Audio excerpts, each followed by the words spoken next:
Na paz do Senhor, estamos começando hoje o 6º episódio da série Viver Bem. Quero louvar a Deus por essa série que tem abençoado a vida de tantas pessoas, aqui dentro e fora também da De Volta à Vida, que tem aberto portas. Eu quero louvar a Deus pelas oportunidades que Deus tem criado, a partir daquilo que temos vivido aqui nesse lugar. Amém? Não se esqueça, você que nos acompanha aí pelo YouTube, de acessar o nosso canal, curtir, comentar, compartilhar os nossos vídeos, porque todas as vezes que o YouTube entende que um vídeo é relevante, ele vai mostrar esse vídeo para mais pessoas. Também entre lá na nossa loja virtual, compre a sua Bíblia e ajude a manter este trabalho. Abra sua Bíblia em Gálatas, capítulo de número 6.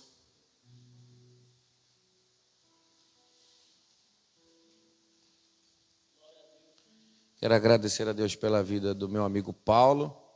Obrigado, Paulo, por me fazer companhia nesse altar hoje, neste dia.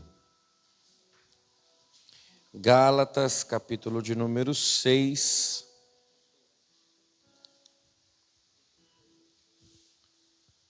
Verso de número 7.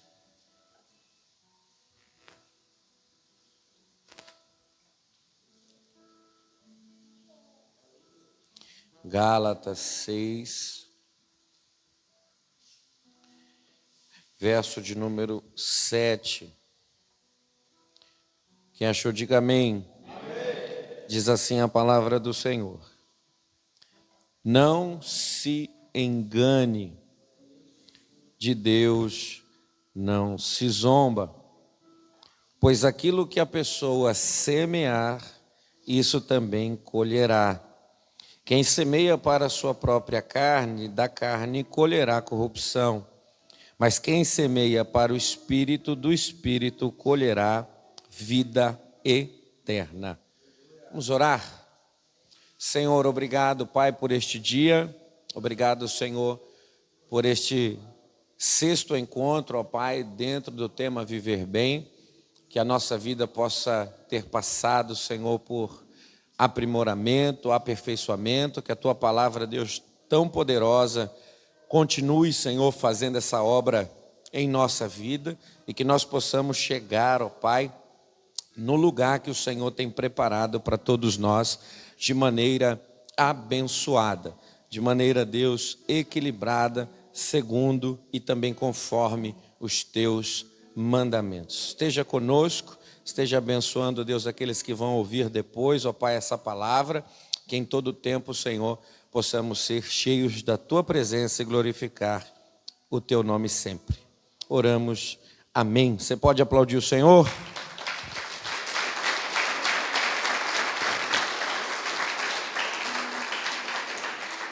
O tema desse 6º episódio se chama Ética, o comportamento do cristão.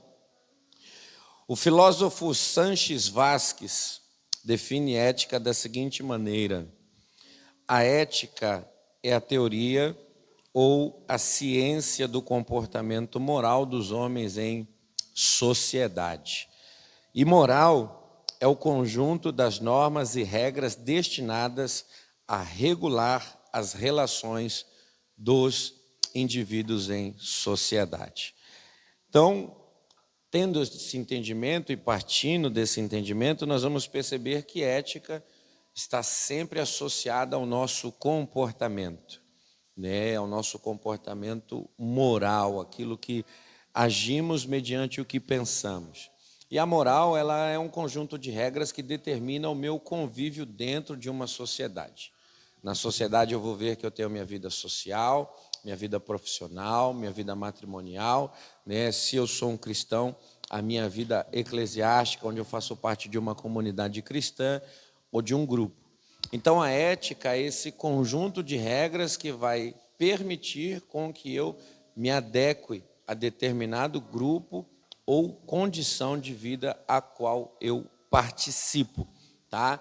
Então, quando nós, de uma maneira bem clara, paramos para entender o porquê que estamos aqui, nós vamos descobrir que nós abrimos mão da moralidade e passamos a ter uma vida sem ética.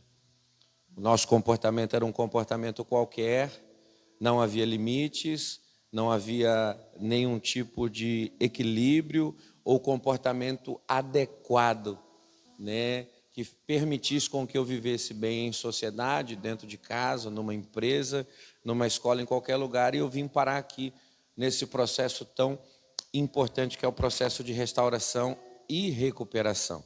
Então a gente precisa entender que o fato de eu estar passando por um processo como esse hoje é fruto de uma colheita, de uma semente má lançada lá atrás. O apóstolo Paulo ele escreve aos Gálatas que de Deus a gente não se zomba. Aquilo que o homem plantar, certamente ele vai colher. Eu até perguntei aqui antes da gente começar, poxa, esse era o plano de Deus para a minha vida? Não. Isso aqui é resultado das minhas escolhas, onde Deus, com misericórdia, graça e poder, tem se aproveitado das escolhas erradas que eu fiz para transformar a minha vida e glorificar o seu nome. Então eu tenho a chance hoje de lançar uma semente diferente. Essa semente diferente, ela vai me proporcionar também uma consequência diferente, um fruto diferente. Porque quando nós lemos o versículo de Gálatas, capítulo 6, 7, 8, nós vamos perceber que o apóstolo Paulo ele está falando sobre justiça. Deus ele não é injusto. Aquilo que o homem decidir para a sua vida, certamente é aquilo que o homem vai viver. Aquilo que a escolha, Luiz Cláudio, que o homem fizer, é aquilo que Deus vai deixar ele sofrer as consequências, tanto de mal quanto de bênção sobre a vida dele. Então Paulo está sendo bem claro, olha, não adianta, ninguém vai zombar de Deus. Ninguém vai escarnecer do Senhor. E quero lembrar você, isso aconteceu comigo.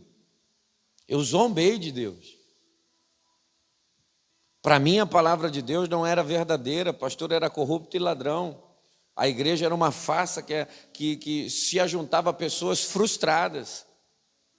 E aí, vamos para a igreja? Que igreja o quê? Eu quero curtir, eu quero zoar, eu quero sair. E Deus, que Deus? Se Deus existisse, o mundo era desse jeito, então eu escarnecia, eu era um zombador das coisas do reino. Só que a palavra diz, de Deus não se zomba. E a semente má que eu plantei lá atrás se tornou uma colheita ruim. O tempo passou e as poucas coisas que eu tinha, eu perdi. As que eu poderia conquistar, não chegaram. Tudo se tornou escasso, tudo se tornou miserável, pobre. Não havia alegria, não havia esperança, não havia nenhum tipo de expectativa futura. Até o momento que eu tive que entender que de Deus não se zomba. Haroldo, Deus é uma verdade ou uma mentira? Eu acho que Deus é a verdade mais verdadeira. Eu sei que isso é redundante, mas Deus é a verdade mais clara que pode existir. E a palavra de Deus, Haroldo, poderosa, para se cumprir na vida daquele que crê. E a igreja, Haroldo, um lugar onde Deus reúne os seus santos, para que a partir dali, esses santos possam ter uma direção que seja poderosa para transformar a sociedade que convive. Então, a gente não vai conseguir rir de Deus. Não vamos conseguir zombar do Senhor. Não vamos conseguir escarnecer daquilo que foi determinado por Deus. E aquilo que o homem plantar, ele vai colher. Paulo está sendo claro nisso. E todas as sementes que nós lançamos estão associadas ao nosso comportamento. As regras de vida que nós escolhemos para nós, os caminhos que nós decidimos andar, as atitudes que nós escolhemos ter. Eu uso um exemplo, não dá para pegar um ônibus aqui em Itanhaém para ir para Santos, achando que eu vou pegar esse ônibus com itinerário para Santos, achando que eu vou para Peruíbe. A desobediência, ela vai trazer o seu fruto, a obediência, ela vai trazer o seu fruto. Eu não pego um caminho para um lugar e vou parar em outro. E Paulo está dizendo que se eu semear para a carne, eu vou colher dela corrupção. Porém, se eu semear pelo Espírito, o que eu colherei será um resultado de vida eterna. E preste atenção, eu entendo que só terá uma vida eterna aquele que teve uma vida abundante em Cristo na terra. Oh, glória ao nome de Jesus. Você está aí? Quem está ouvindo isso? Então, os campos, os lugares da sociedade em que a gente anda, eles têm as suas regras. E a moralidade é se adequar a essas regras para ter bons relacionamentos com os indivíduos. Então, o fato de eu ter um comportamento imoral, sem ética, fez com que, primeiramente, dentro da minha casa, o relacionamento era péssimo. Se como filho, péssimo com os pais. Se como esposo, péssimo com a companheira.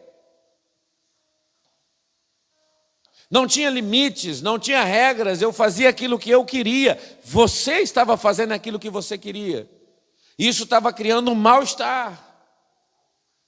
A ponto de, em alguns casos, a melhor opção ser você estar longe do que você está perto. E isso é preocupante, irmão, porque esse não é o plano de Deus para a sua vida. Plano de Deus é família. Plano de Deus é trabalho, vida profissional abençoada. Essas são as propostas de Deus, mas a nossa falta de ética, desse estudo de regras de moralidade para conviver segundo o bom propósito, o bom andamento do grupo que eu vivo, fez eu me tornar um problema na vida de muitas pessoas. Porém, isso tem que mudar. Então nós estamos falando de justiça. Aquilo que eu escolher ser, será aquilo que eu viverei. A semente que eu decido plantar hoje, será a semente que eu vou colher daqui a 5, 10 anos. A pergunta hoje, antes da gente começar aqui, foi: aonde você estará daqui a 10 anos? E o que define esse lugar daqui a 10 anos, não é a atitude daqui a 10 anos, é a tua semente de agora. É o que você planta agora, que vai definir a sua colheita lá na frente. Quem está entendendo, diga amém. E aí a gente pensa que a ética cristã é uma disciplina de alta relevância apenas para a formação de pastores e líderes. Só que nós precisamos entender que a ética cristã também tem que ter a sua importância observada no comportamento moral, familiar, social, profissional de todas as pessoas.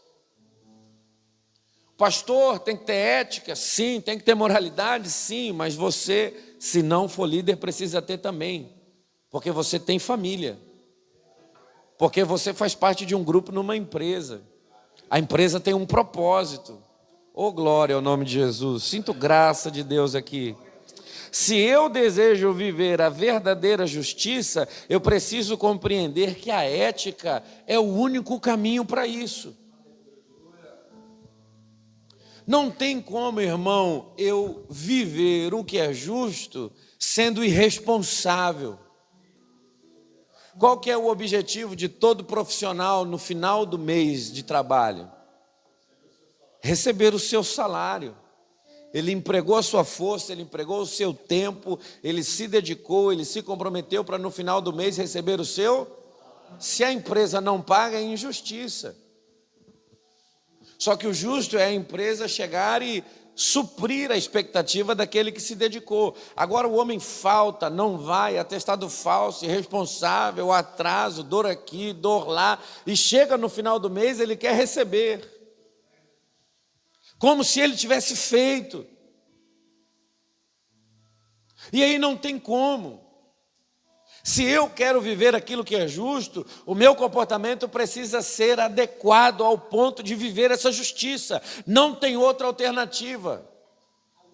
Para toda ação existe uma reação. Para todo mau comportamento existe uma colheita ruim. Para todo bom comportamento existe uma colheita de bênção para a nossa vida. Isso precisa ficar claro, irmão, de uma vez por todas. Eu entrei aqui nesse lugar para me tornar um novo homem. E não é me comportando como velho que eu serei um novo. Oh, glória! Velhas práticas fizeram eu chegar aqui. novas práticas mediante a luz da palavra de Deus, fará com que eu saia daqui totalmente transformado para nunca mais voltar. Aleluia! Ah, pastor, o senhor não quer que a gente volte para tratamento? Não, irmão, estou te pregando o evangelho. Não estou te contando a historinha da Mônica, de gibi. Estou te dando aquilo que muda a sua vida, aquilo que transforma você, aquilo que faz você viver bem. O que você tem recebido é poderoso para mudar a sua história. Só que não adianta chegar daqui 9 meses, eu caí, eu me frustrei, eu perdi, se a semente que você está plantando hoje não for uma semente equilibrada dentro do campo da ética. Você pode ter mentido a vida inteira, hoje você tem uma regra de que a mentira não te fará bem. Você pode ter desobedecido a vida inteira. Hoje você tem uma regra de que a desobediência vai fazer você pagar o preço por isso. Então não adianta, irmão, plantar alface e querer colher tomate. Abra sua Bíblia em Provérbios, capítulo 28.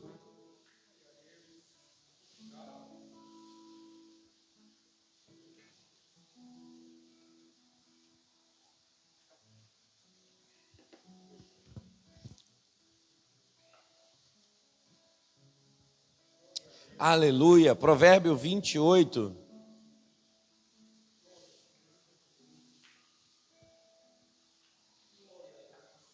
Quantos aqui têm plantado sementes novas? Primeira coisa que eu vou falar para você é a colheita da injustiça. Vai gerar uma colheita. E Provérbios 28, verso 1. Diz da seguinte maneira: os ímpios fogem, mesmo quando ninguém os persegue. Olha para mim, existem muitas definições para a palavra ímpio, mas a que mais se adequou a mim ímpio é aquele que até tem uma compreensão de que Deus existe, é todo poderoso, porém ele decide se rebelar contra essa autoridade divina. Então é aquilo que o apóstolo Paulo está falando, ele sabe que tem que plantar o bem, porém deliberadamente ele decide plantar o mal. E aí a gente sabe que essa semente de impiedade vai trazer os seus frutos. E aí quais são, pastor, as características de um homem que é ímpio, deliberadamente desobediente? Primeira, ele é medroso. Tudo para ele traz medo.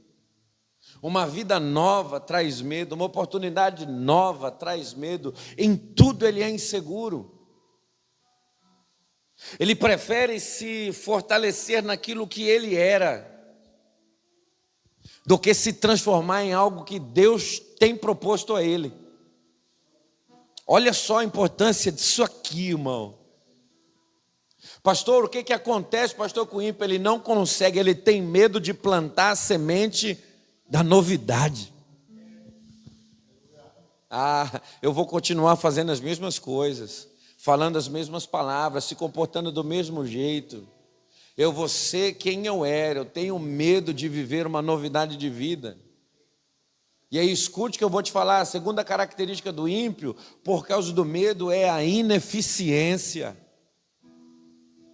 Tudo aquilo que ele se propõe a fazer não dá certo. Ele não é eficaz, ele não consegue ser produtivo, ele não tem êxito naquilo que ele se propõe a fazer, porque o medo faz a ineficiência se manifestar.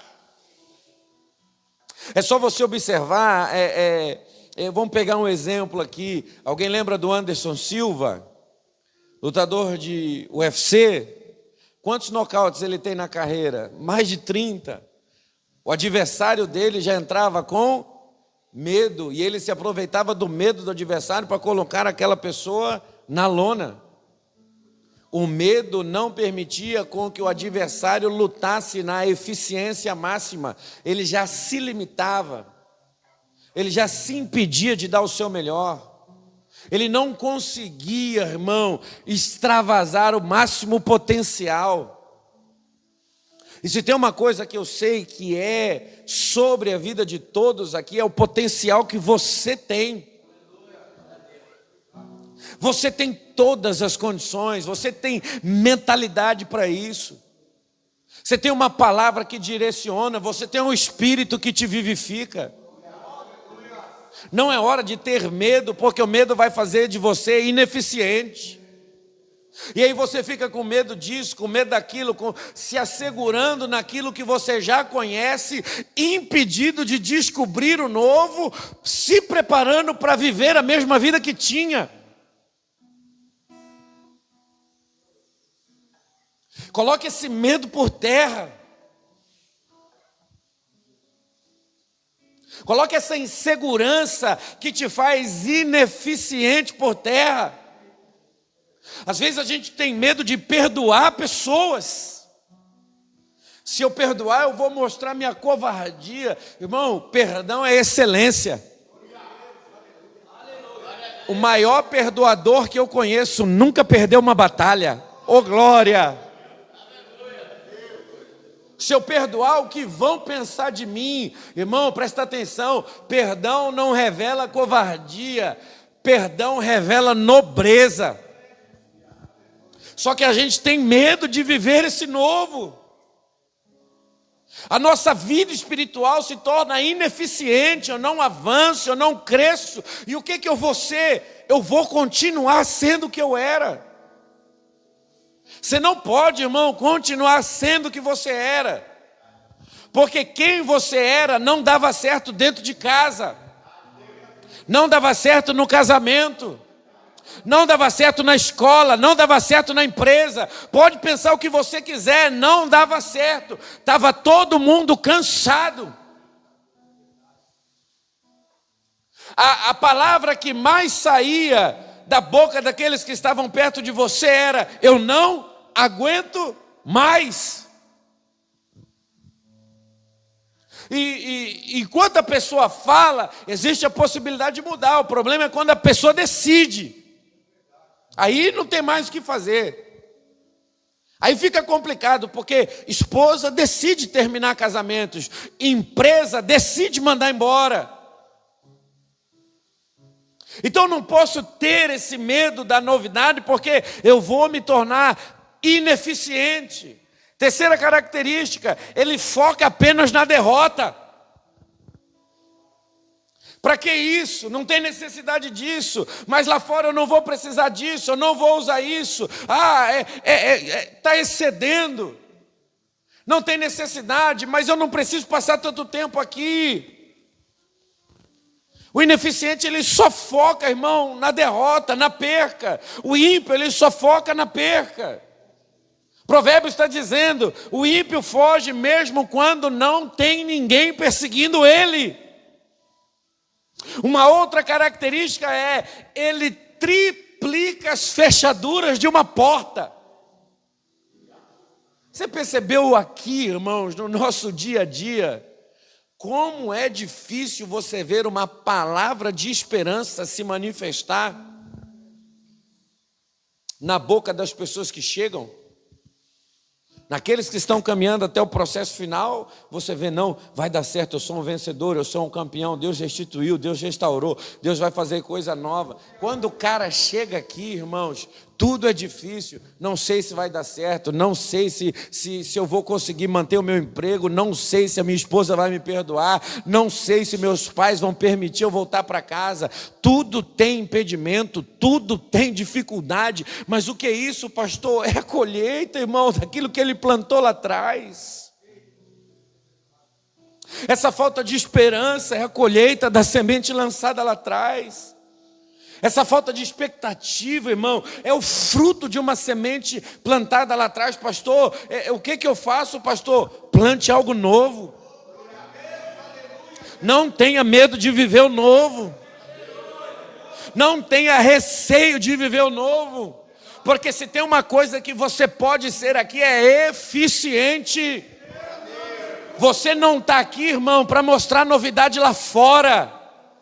esse é o lugar e essa é a hora do homem novo aparecer. E se você plantar a semente certa, daqui a pouco uma colheita abundante se manifestará sobre a sua vida. Agora não espere, irmão, passar o tempo aqui, jogando o tempo fora, as oportunidades fora, tendo esse medo, esse receio de viver a novidade, porque você vai ser ineficiente no seu processo e você estará pronto para viver as mesmas coisas. Deus tem novidade para a tua vida. Pega na mão de alguém que está do teu lado e diga: Deus tem algo novo para você. Deus tem um tempo novo para você. Deus tem uma oportunidade nova para te dar. Diga para Ele: não tenha medo disso, tenha coragem. A coragem vai te fazer eficiente.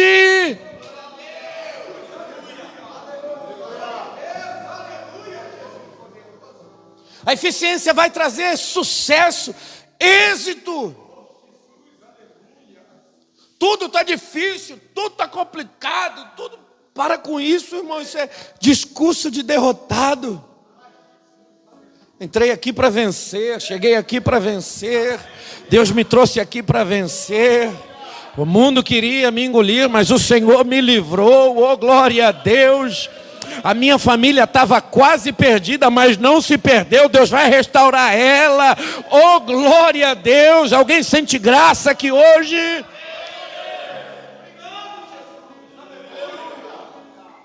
Eu estava quase perdendo a vida, mas eu recebi a chance de viver de novo. Aleluia! Como é que eu vou me comportar diante disso? Como é que eu vou agir? Quais serão as minhas atitudes diante disso?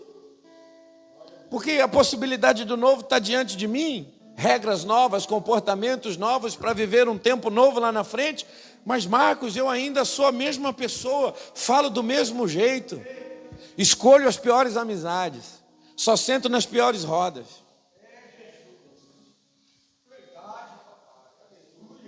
O meu comportamento de agora vai definir o meu amanhã. E Deus está me dando a chance de eu começar tudo de novo. Oh, aleluia! Você não entrou aqui, irmão, apenas para abandonar vícios. Você entrou aqui para que Deus desfizesse o homem que você era, para reconstruir um homem novo, cheio de poder e autoridade vinda da parte de Deus. Se comporte diferente. Não tenha medo da novidade.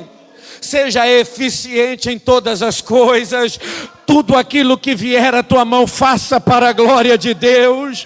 Não rejeite a oportunidade da parte do Senhor, não. Não pense apenas na derrota, pense na tua vitória. Pense num tempo de restauração, pense num tempo de renovo. Tenha uma palavra profética nos teus lábios. A tua vinda para cá vai dar certo. Deus vai abençoar a tua vida. Não triplique as fechaduras, pelo contrário, tem um Deus que vai adiante de você e Ele vai colocando por terra as portas de ferro e os ferrolhos de bronze. Ele vai abrir as portas trancadas.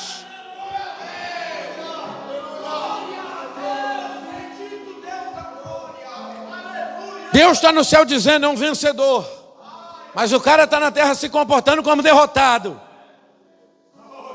Deus está no céu dizendo: vai ficar de pé, mas o cara está se comportando na terra como caído. Deus está no céu dizendo: é verdadeiro, mas o cara escolhe continuar contando a mentira. Deus está no céu dizendo: é pacífico, mas o cara escolhe a contenda, a discussão, a intriga. Ei, se comporte de uma maneira nova.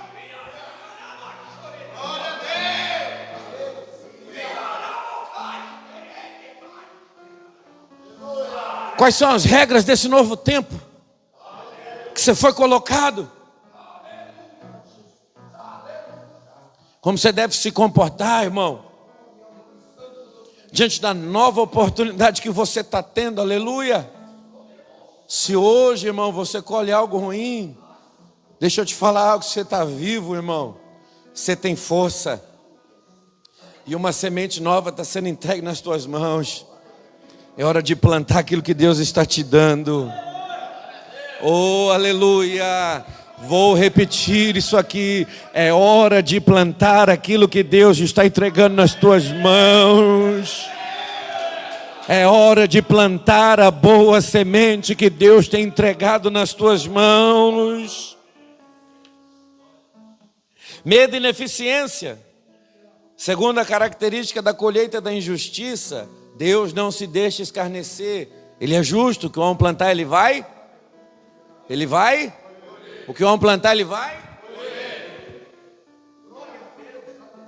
Prejuízo financeiro e ruína espiritual.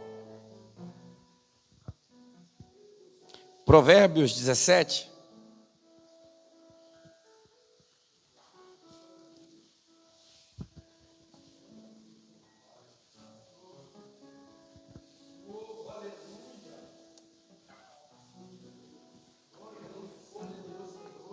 Prejuízo financeiro e ruína profissional. Provérbios 17, verso 16.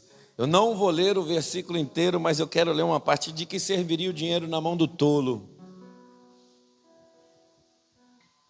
De que serviria o dinheiro na mão do tolo? O texto continua: para comprar sabedoria, se ele não tem entendimento. O indivíduo que semeia mal, ele não controla bem as suas emoções, as suas ações não são elaboradas e o seu campo psicológico empobrece. Quando nós vamos perceber o mundo de hoje em dia, nós vamos ver que pessoas com bem pouco se tornaram pessoas muito grandes e abençoadas na face da terra. Quando nós olhamos o mundo de hoje, nós vamos ver que pessoas que tinham muito acabaram por perder aquilo que tinham, por semear mal. Deus, ele não vai permitir com que ninguém zombe dele. A pessoa, ela tem até um rendimento, a pessoa, ela tem até um trabalho que faz com que ela tenha uma vida abençoada, porém, ela só consegue investir o seu dinheiro naquilo que não presta. Bebedeiras, prostituições, drogas. Você olha, não tem avanço, Seba. Não tem crescimento. Começa-se uma pobreza financeira. A pessoa... Eu gostei muito com essa alta do arroz, uma brincadeira que colocaram no Facebook, onde perguntam para uma senhora, né, na prateleira do arroz: senhora, a senhora está achando que o arroz está caro? A R$30? E ela fala: claro que não. Vai me alimentar, vai me dar saúde, eu vou comprar um pacote e vai durar 30 dias. Caro para mim está a cerveja, que mais de R$40 compro algumas latinhas, daqui meia hora acabou. Não me agregou nada, não trouxe saúde, não abençoou a minha vida, durou só meia hora. Olha que pensamento, olha que visão.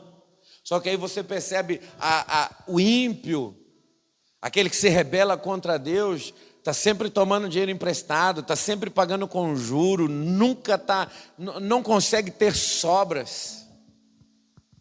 E a gente vê uma pessoa que controla mal as suas emoções, leva o problema de casa para dentro do trabalho, o problema do trabalho para dentro de casa. Daqui a pouco você vai procurar a vida profissional dessa pessoa, ela perdeu o emprego, ela entrou em ruína, ela desequilibrou, tudo aquilo que ela tinha, ela se comportou mal, sem ética, sem padrão moral.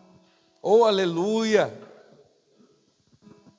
Se nós olhássemos para a ética cristã, tudo aquilo que vier à sua mão para fazer, faça para a glória de Deus. Você imagina só como seria o seu comportamento dentro da empresa que você entrou. Imagina se você plantasse a semente de justiça dentro do seu trabalho, em agradecer a Deus pela oportunidade que te foi dada.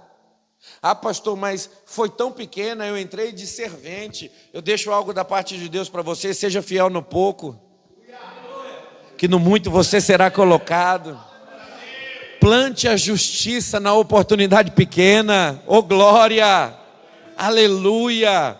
Eu posso até contar um pouco do meu testemunho aqui. Haroldo rastela o chão, está rastelado, lava a cozinha, está limpa os pratos, é isso aí. Você pode limpar o banheiro, nós vamos receber visita. Lá está o Haroldo fazendo tudo para a glória de Deus, sendo fiel no pouco. Olha só onde foi que Deus me colocou.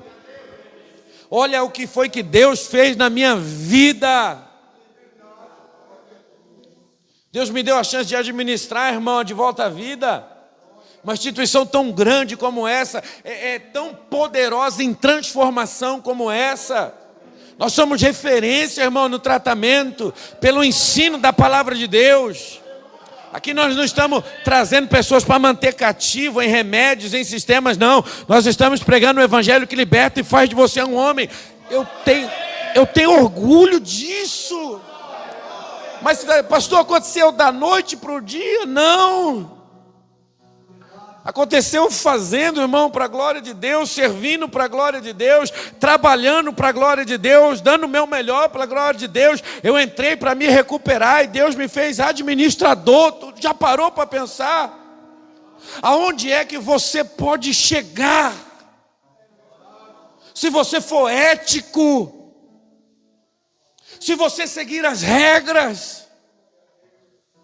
Sabe uma das coisas que eu mais me impressiono no McDonald's é que eles não colocam nas mais altas posições pessoas que não começaram limpando o chão. Pode chegar em todo gerente, supervisor de McDonald's. Pô, como você entrou aqui? Eu entrei aqui como trainee, ajudante. Eu estava limpando o banheiro. Mas aí eles observavam que eu tinha futuro. Que o chão que eu estava limpando estava bem limpo. E aí eu fui sendo promovido até eu chegar onde eu estou. Quando você olha o ímpio, a vida dele é de degradação e tristeza. A vida dele é de sofrimento e ruína profissional. Quantas pessoas, irmãos, que não cuidaram bem daquilo que tinha, que hoje estão fazendo qualquer coisa para não ficar sem fazer nada. Deus hoje traz uma palavra para você, irmãos, que se você for uma pessoa justa e andar dentro da ética cristã, você será uma pessoa abençoada. Você terá crescimento na face da terra. As tuas atitudes chamarão a atenção. E tudo aquilo que você fizer prosperará. Aonde você colocar a mão vai dar certo. Pode ser que não te desejavam, pode ser que você seja um estranho, mas vai dar certo. Aleluia. Pastor, existe uma colheita da justiça? Claro que existe uma colheita da justiça. Se eu semeio o mal e colho o mal, se eu semear o bem, eu também vou colher o bem. Existe uma semente da justiça e a primeira coisa que eu te mostro é primeira consequência de andar dentro da ética cristã, uma consciência tranquila. Não existe nada melhor, irmão, do que colocar a nossa cabeça no travesseiro e dormir tranquilamente. Alguém aqui ficou com receio de voltar para casa por causa que andou fazendo alguma coisa errada na rua, na noite? E aí o adversário parece que prende a gente, né? Não volta agora não, porque está de madrugada, volta amanhã de manhã. Aí você chegava de manhã, não volta agora não, porque o sol raiou, todo mundo vai te ver. Volta no começo da noite. Aí quando chega no começo da noite, não volta agora no começo da noite não, porque a tua mulher está chegando no trabalho, volta depois. Isso é consciência perturbada. Quanto mais perturbada a consciência da gente, menos atitudes sensatas nós conseguimos tomar. Tudo para a gente provoca medo, receio. Estamos sempre à sombra de algo que nós fizemos errado. A ética te livra da culpa. Abra a sua Bíblia em Gênesis 42.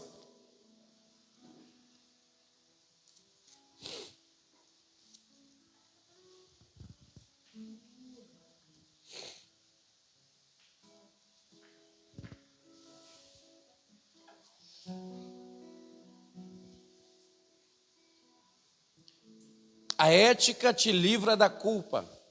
A história agora bíblica vai mostrar que os irmãos de José, para se livrar da fome, decidem descer até o Egito.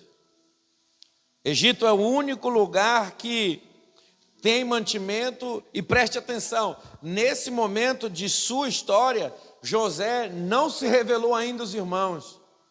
E eles vão passar por uma situação adversa, vão ser presos, acusados de ser espiões. José, o governador, está tramando toda essa situação.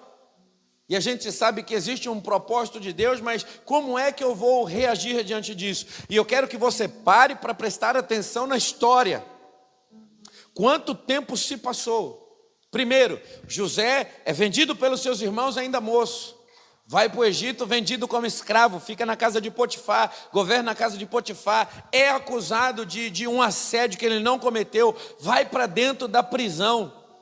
Dentro da prisão ele passa mais alguns anos dentro daquele lugar. Depois, quando ele revela os sonhos de Faraó, a Bíblia vai mostrar que existe 7 anos de prosperidade até começar o período da fome. O tempo passou. São anos. Pode-se colocar aí quase 2 décadas que se passou essa história. E agora os irmãos de José estão indo até a terra do Egito, Cauê, para buscar alimento, e lá eles vão viver uma adversidade. E aí qual que é o problema? Verso de número 21, que vai dizer da seguinte maneira: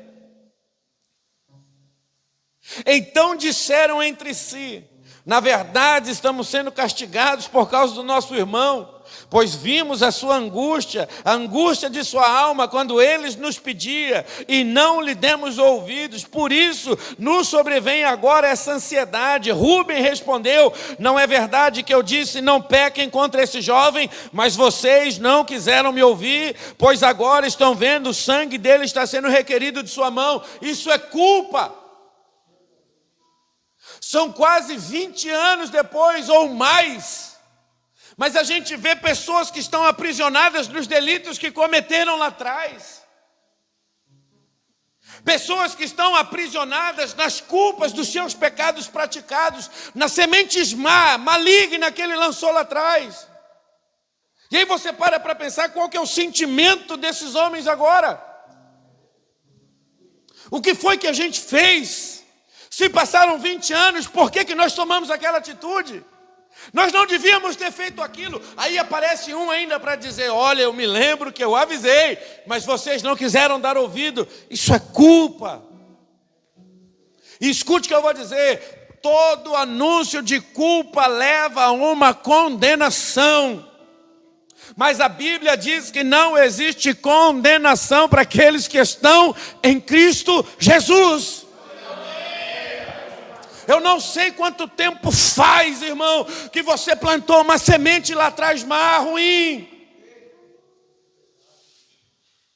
Mas o Senhor quer te livrar dessa culpa que você carrega, desse mal que te persegue, que te assombra. Porque às vezes o teu sentimento é esse: não está dando certo porque lá atrás eu fiz isso, porque lá atrás eu agi assim, porque lá atrás eu me comportei mal. O lá atrás passou. É hora de plantar algo novo, é hora de estar em Jesus. Porque em Jesus, irmão, você está perdoado dos teus atos de ignorância, dos teus atos inconsequentes, com uma consciência tranquila e saudável para viver uma promessa que Deus tem sobre a tua vida. Se você começar a plantar, irmão, obediência à fé, grave bem isso no seu coração. Você não vai conseguir olhar para o teu passado e ficar preso nele. Pelo contrário, você vai olhar para o teu futuro. Eu quero usar aqui o apóstolo Paulo nesse momento. Perseguiu, matou, assassinou, foi contra a igreja. Mas quando você vai ver, o discurso dele é: eu tenho um alvo que está proposto diante de mim. Eu esqueci daquilo que ficou para trás. Eu tenho plantado algo que me dá esperança, força, expectativa. Renova a minha coragem, porque eu vou chegar na onde está me prometido.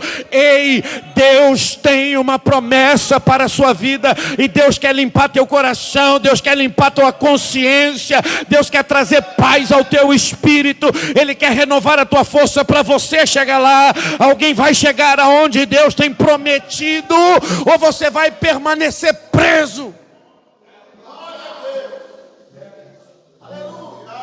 Passou. Já era. Se arrependa do teu erro e comece algo novo. Aleluia. Quem disse que Deus não pode te perdoar? Porque o Senhor é fiel e justo para perdoar os nossos pecados. É hora de ter uma consciência tranquila e aproveitar a oportunidade. Algumas pessoas veem as fotos minhas, mas era você mesmo, pastor? Não, pastor, mas não era o senhor não. Mas era você mesmo, pastor? Não, não era você não. O que isso significa? Presta atenção, o homem de hoje, ele nem se parece com o homem de antes. Oh glória, eu quero profetizar sobre a tua vida uma transformação tão grande, que quando você contar o teu testemunho, as pessoas vão dizer, não, não pode ser, não é verdade, não é ele, mas você abrirá a tua boca para dizer, sou eu sim, Deus renovou a minha vida, me deu uma consciência tranquila e me restaurou para a glória do seu nome. Quem pode levantar a mão e adorar a Jesus? Quem pode abrir a boca e dar glória ao nome de Deus? Pegue na mão desse irmão que está do teu lado e diga para ele, novidade de vida a partir de uma consciência tranquila. O sangue de Jesus é poderoso para te perdoar nessa hora. Aleluia. Aleluia. Aleluia. Aleluia. 20 anos que o tempo passou, mas o comportamento dos irmãos de José ainda está aprisionado lá atrás. Por que a gente fez? Não deveria ter feito. Por que a gente agiu? Não deveria ter agido. Por que a gente andou? Não deveria ter andado. Ei, chega disso. O Senhor te justifica nessa hora. Oh, glória ao nome do Senhor. Ele pagou o preço pelos teus pecados e está te dando a oportunidade de começar de novo. Esquecendo-me das coisas que para trás ficam, eu prossigo para o alvo que está diante de mim. Aleluia. Segunda condição da colheita da justiça, sabedoria e entendimento. O que acontece quando essas duas coisas estão unidas? Sabedoria e entendimento. Primeiro, edifica-se a casa sobre um bom firmamento. Provérbios 24:3, 28:2, Mateus 7, do 24 ao 25, 1 Timóteo 6:19. Todos esses versículos vão mostrar, irmão, que a pessoa que junta sabedoria e entendimento não vai edificar a sua vida sobre qualquer lugar. Pelo contrário, antes de escolher a edificação, ela vai escolher o solo. Jesus faz a comparação entre o tolo e o sábio. O tolo pensando ser sábio, o tolo pensando ser sábio. Eu repito isso aqui, o tolo pensando ser esperto, pensando ser inteligente, pensando saber mais que os outros, escolheu o lugar mais fácil. Não pagou preço pela edificação. Não sofreu para construir algo firme. Não, vou fazer aqui. O importante é eu cair para dentro. Aleluia. Porém o sábio foi e falou, não, eu preciso escolher um lugar firme, porque eu não posso correr riscos. Eu não posso correr riscos. O importante não é só eu cair para dentro. O importante é eu permanecer do lado de dentro. E aí ele vai sofrer, leva mais tempo, é mais demorado, aleluia. Tem mais esforço, mais dedicação, tem mais empenho. As duas casas ficam prontas e aí está todo mundo curtindo. Só que o problema é, a hora que a chuva começa a cair, aquele que firmou a casa na rocha, ele está tranquilo. Eu sei aonde a minha casa está alicerçada. Mas e o tolo? Não, o tolo já começa a ficar preocupado. E essa chuva não para não? E esse vento não está muito forte. Eu estou ficando preocupado. Mas por que você está preocupado? Não, é porque eu construí na areia. Não se começa com queda, se começa por preocupações. A sabedoria vai te trazer tranquilidade, irmão. Quem sabe aquilo que planta não tem medo daquilo que vai colher. Vou repetir isso aqui. Quem sabe a semente que está lançando não tem medo da colheita. O vento deu e a casa caiu, a chuva veio e a casa caiu. Mas e o sábio, pastor? A casa permaneceu. Sabedoria e entendimento aliados, irmãos, vai fazer com que a edificação da minha vida permaneça de pé para a glória do Senhor. Você não está passando por esse processo, irmão, para amanhã desmoronar tudo, perder tudo, cair tudo. Não, você está passando por esse processo, para essa obra que Deus está fazendo em você permanecer para sempre. Levante tua mão ao céu e declare nessa manhã: a chuva pode até vir, mas eu não vou cair. Repita isso: a chuva pode até vir com força, mas eu não vou cair. Eu estou construindo sobre a rocha. Declare isso em nome de Jesus.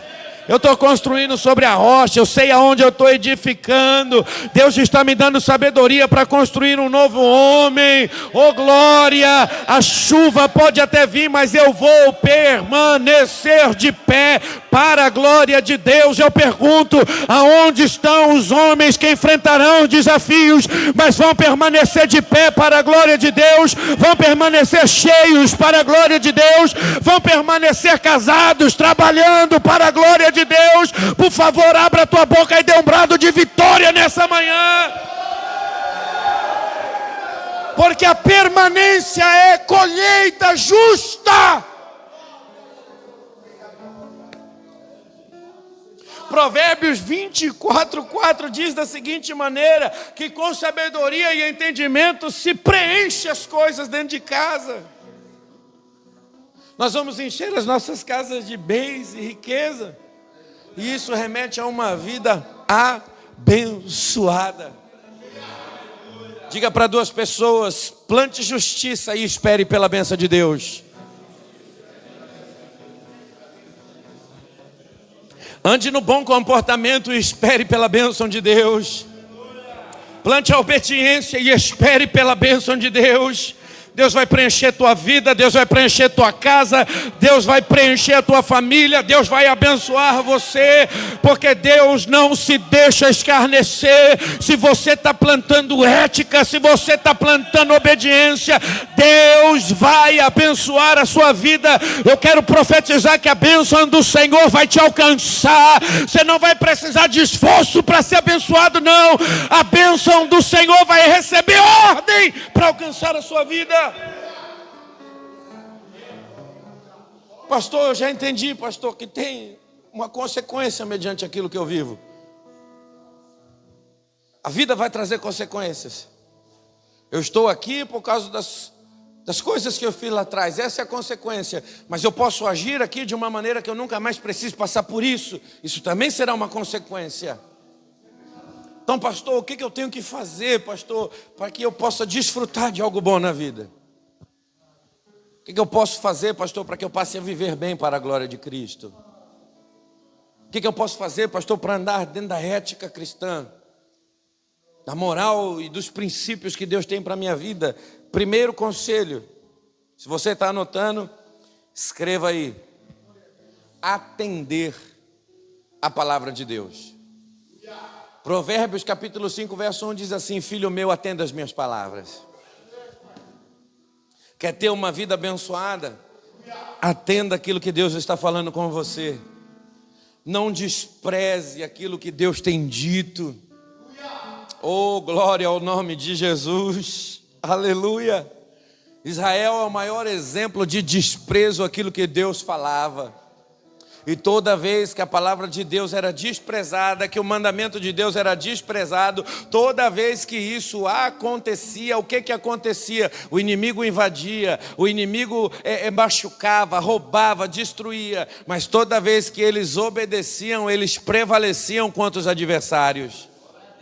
Oh glória, atenda as palavras de Deus. Deus tem falado com você. Deus tem falado nesse lugar. Deus tem trago palavra dele para a sua vida. Quem disse que a tua vida não pode mudar, que as coisas novas não podem acontecer? Quem disse que você nasceu para o fracasso, para a derrota, para a tristeza, para o sofrimento? Não. Se Deus está te dando palavra, significa que Deus está te trazendo mudança. Gênesis capítulo 1 já mostra o quão a palavra de Deus é poderosa para mudar. A terra era sem forma e vazia, porém disse Deus: haja luz e houve luz. Preste atenção no que eu te digo agora. Palavra de Deus significa transformação. Se você está ouvindo é porque Deus está te mudando. Se você está ouvindo é porque Deus está te transformando. Se você está ouvindo é porque Deus está fazendo a obra. Se você está ouvindo é porque Deus não está feliz com a condição de um escolhido dele. Se tem palavra, significa que tem transformação de Deus para a sua vida. Atenda isso. Segundo conselho, guarde a palavra de Deus. Não adianta atender hoje e desprezar daqui a 10 anos. A palavra de Deus é para ser valorizada hoje e sempre.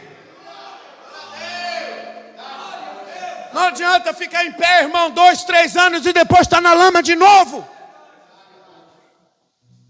Quantas vezes nós estamos vendo esses filmes se repetir? Olha o que o salmista disse: guardei no meu coração. Aqui o diabo não rouba. Aqui o ladrão não toma. Aqui a traça não corrói. O lugar mais seguro que existe, que é dentro de mim, tua palavra está aqui. Porque eu não quero pecar. Porque sei que se eu pecar, eu me afasto de ti. E esse afastamento vai trazer consequência terrível. Eu não quero voltar para onde eu vim. Eu não quero voltar de onde eu saí. Eu não quero voltar do lugar que o Senhor me tirou, não. Eu decidi guardar a tua palavra no meu coração. É guardando a palavra que a gente tem uma ética para se viver na terra. Porque a gente está cansado de ver altos e baixos. Ah, pastor, mas o cair é do homem, o levantar é de Deus. Deixa eu te falar, depois que a gente conhece a Cristo, não é para a gente viver na lama, é para a gente viver em Cristo.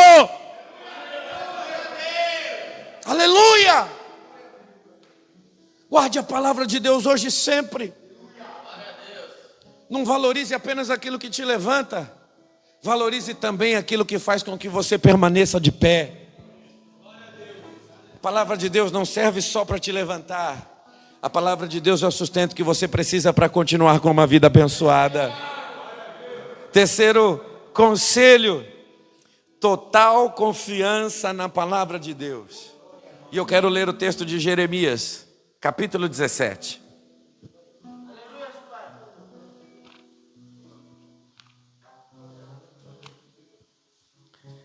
Jeremias capítulo 17.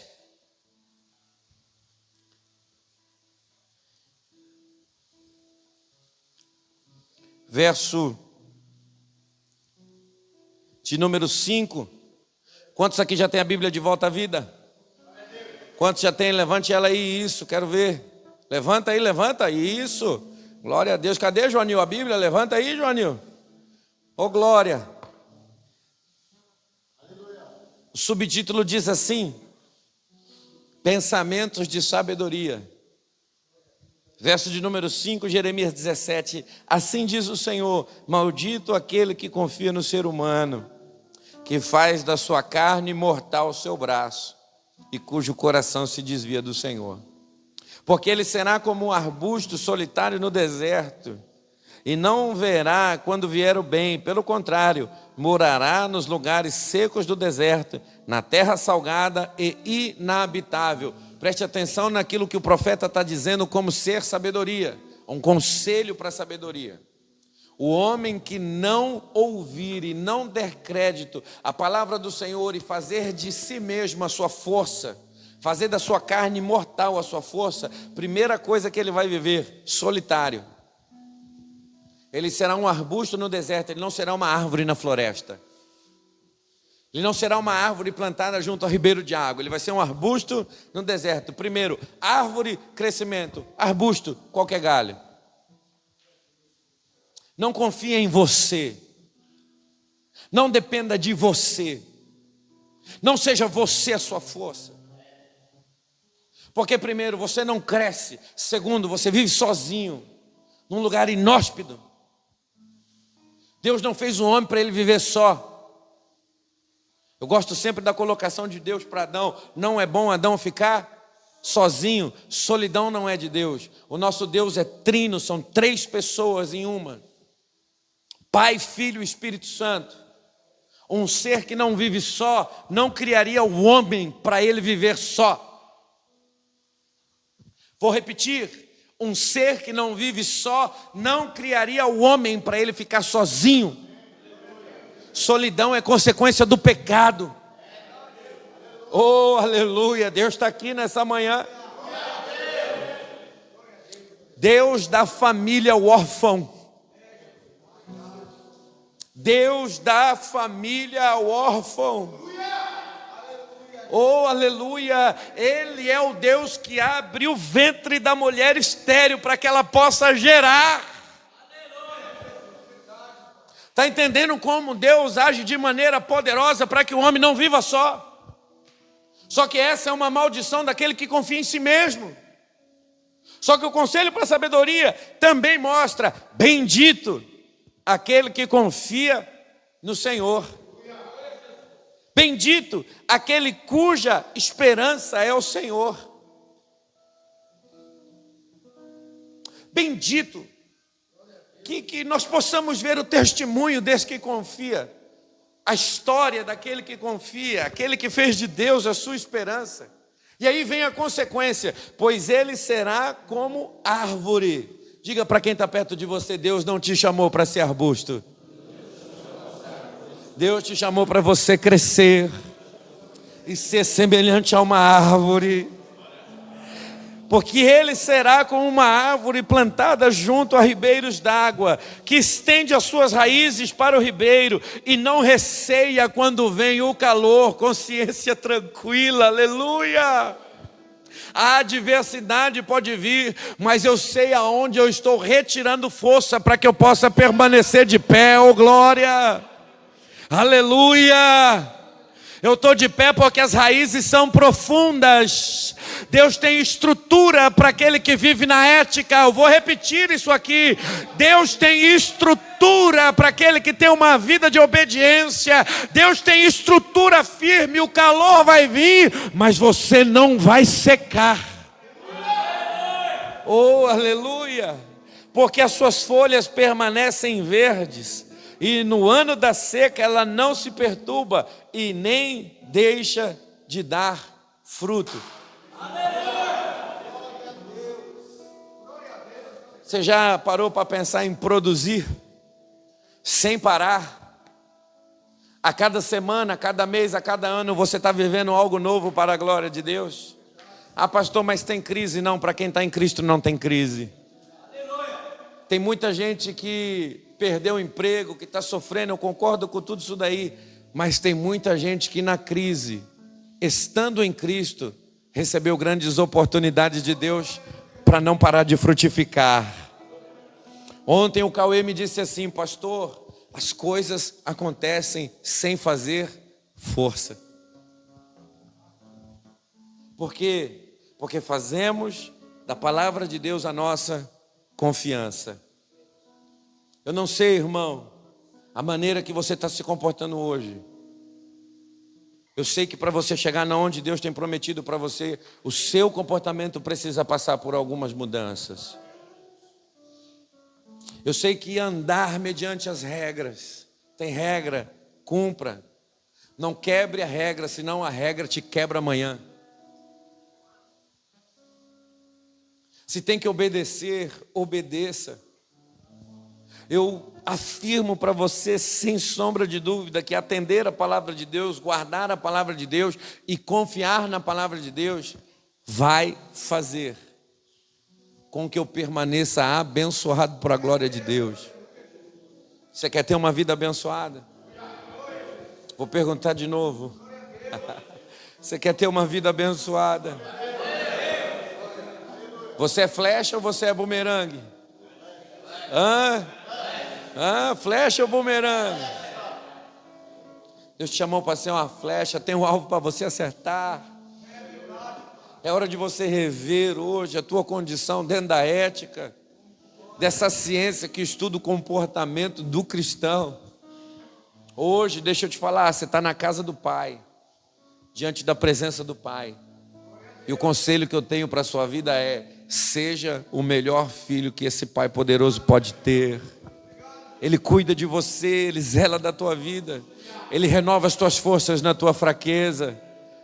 O verso que o Flávio falou aqui ontem no almoço é: bem-aventurados que esperam no Senhor, pois eles renovarão as suas forças, correrão e não se cansarão, voarão com asas como águia. Oh, glória! Consciência pesada, irmão, vida pesada, consciência limpa, poder para se sobressair às adversidades. Tem um tempo da graça se manifestando sobre você. Nós não somos pregadores do caos, irmão, não, do desastre, da derrota. Nós somos pregadores de boas novas. A palavra que você tem recebido aqui vai transformar a tua vida de maneira poderosa. Um dia você foi um mau exemplo, mas Deus fará de você se tornar um bom exemplo para a glória de Deus. É pela prática dessa palavra que você vai chegar a lugares altos. É pela prática dessa palavra que você vai viver grandes coisas. É pela prática dessa palavra que até a tua memória, depois que você não estiver mais na terra, ela será testemunhada para a glória do nome de Deus. Oh, aleluia! Oh, aleluia! Oh, aleluia! O diabo quis até te parar, mas não conseguiu. Eu falo para algumas pessoas que entram dentro dessa casa: o maior erro do diabo foi ter deixado você ter chegado nesse lugar, porque aqui você vai receber aquilo que muda a sua vida. Agora só basta você querer viver isso. Agora é hora de você determinar isso para a tua vida. Ah, pastor, mas eu não sei, a minha família não. Se comporte de maneira adequada, obedeça as regras, a tua família permanecerá contigo. Ah, pastor, mas eu não sei, pastor, lá fora o que é que vão dizer de mim? Eu fui isso, pastor, eu fiz aquilo, eu também fiz muita coisa, irmão. Mas hoje eu tenho a alegria de chegar diante de algumas portas e encontrar ali anjos na forma de pessoas que abrem a porta e dizem assim: pode entrar, ou seja bem-vindo. Pelo meu intelecto não entraria, mas pela ética de se obedecer à palavra de Deus, as portas se abrem. Eu quero orar com você, mas eu queria que nesse momento você parasse para pensar nos 10 anos que nós falamos aqui no começo.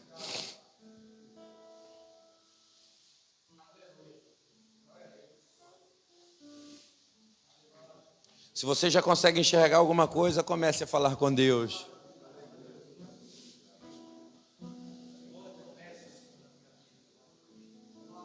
Realiza, Senhor, a tua obra. Cumpra, Senhor, com as tuas promessas. Faça, Deus, esses homens viver, Senhor amado, tudo aquilo que está em teu coração. Que aquilo, Deus, que eles não imaginam, que aquilo que eles não sonham, possam se manifestar sobre a vida deles, porque o Senhor é poderoso. Eu sei, Deus, que existe um tempo para todas as coisas. E eu sei, ó Pai, em nome de Jesus, que o tempo da volta por cima, o tempo do novo homem, ó Deus, o tempo de um homem cheio da Tua presença a viver, chegou para a glória e louvor do Teu nome, porque o Senhor é poderoso para isso. Aleluia.